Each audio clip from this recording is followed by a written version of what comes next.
جب 19 رمضان کو مسجد کوفہ میں امام علی علیہ السلام کی اذان گونجنے لگی تو پوری کائنات میں سوگ برپا ہو گیا. چرند پرند جنات چیخنے لگے اور حضرت جبرائیل علیہ السلام تمام انسانوں سے کہنے لگے کہ اے انسانوں، آج آخری مرتبہ علی کی آواز میں اذان سن لو. مولا علی علیہ السلام اذان دے کے مصلی عبادت پہ آئے. اللہ کی عبادت کر رہے تھے. جیسے ہی آپ نے سجدہ کیا تو عبد الرحمن ابن ملجم زہر سے ڈوبی ہوئی تلوار امام علی علیہ السلام کے سر پہ دے مارتا ہے. بس مسجد کوفہ میں قیامت برپا ہو گئی. تمام چاہنے والے سر پیٹنے لگے. امام علی علیہ السلام کا مصلی خون سے رنگین ہو گیا.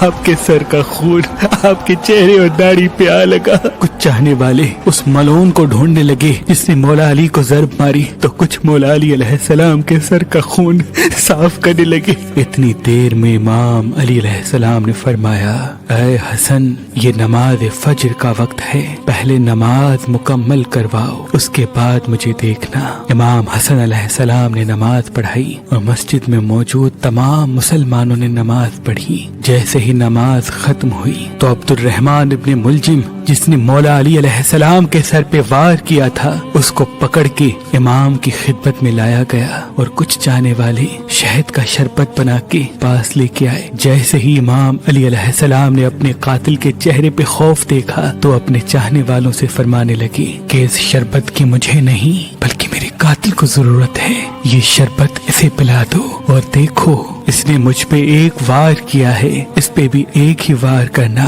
اور اگر یہ زندہ بچ جائے تو اسے آزاد کر دینا. دیکھو اگر یہ اس وار سے مر جائے تو اس کے جسم کے اعضاء نہ کاٹنا، کیونکہ میں نے اللہ کے رسول سے سنا کہ اللہ کے نزدیک سب سے بدترین انسان وہ ہے جو مرے ہوئے انسان کے جسم کے حصے کاٹتا ہے. بس آپ یہ فرمانے لگے اور تمام چاہنے والے آپ کے عدل و انصاف کو دیکھ کے رونے لگے. پھر آپ فرماتے ہیں، حسن، حسین، عباس، چلو مجھے اپنے گھر لے کے چلو. آپ اپنے بیٹوں کے سہارے سے جیسے ہی گھر کے قریب پہنچتے ہیں تو فرماتے ہیں، عباس، سب چاہنے والوں کو کہو کہ واپس اپنے گھر چلے جائیں. تو کسی نے عرض کیا، یا امیر المومنین، یہ سب آپ کے چاہنے والے ہیں، اس حالت میں آپ کو کیسے چھوڑ کے چلے جائیں؟ امام علی علیہ السلام نے فرمایا، کیونکہ میرے ضربت کی خبر مجھ سے پہلے میرے گھر پہنچ چکی ہے اور میری بیٹیاں زور زور سے رو رہی ہے.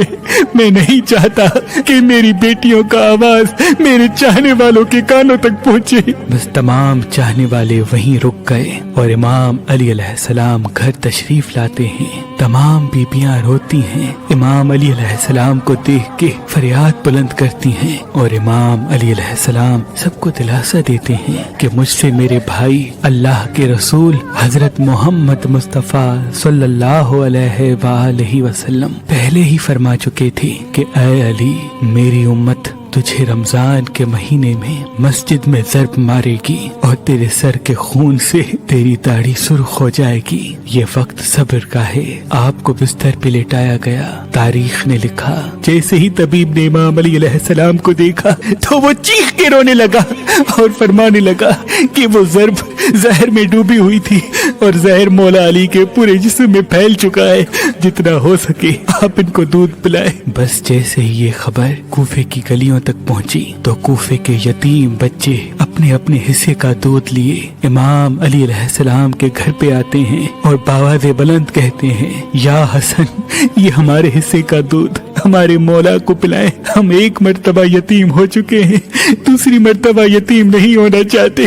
امام علی علیہ السلام بستر شہادت پہ بھی مسلسل اللہ کا ذکر کرتے رہے. بس جیسے ہی 19 کا دن ختم ہوا، 20 رمضان کی رات آئی، آپ فرمانے لگے کہ اب میرے حجرے میں کوئی بھی نہ آئے، کیونکہ پوری دنیا کے جنات و فرشتے مجھ سے ملنے آ رہے ہیں. اور پھر جیسے ہی 20 رمضان کا سورج طلوع ہوا تو آپ امام حسن سے فرمانے لگے، اے حسن، جاؤ میرے تمام چاہنے والوں سے کہو کہ اپنے امام کا آخری دیدار کر لیں. آپ کے عقیدت مند قطار بنا کے جیسے ہی آپ کی زیارت کے لیے گھر میں داخل ہوئے تو دیکھا کہ زہر پھیلنے کی وجہ سے آپ کا چہرہ پورا زرد ہو چکا ہے. سب چیخ کے رونے لگے. امام علی علیہ السلام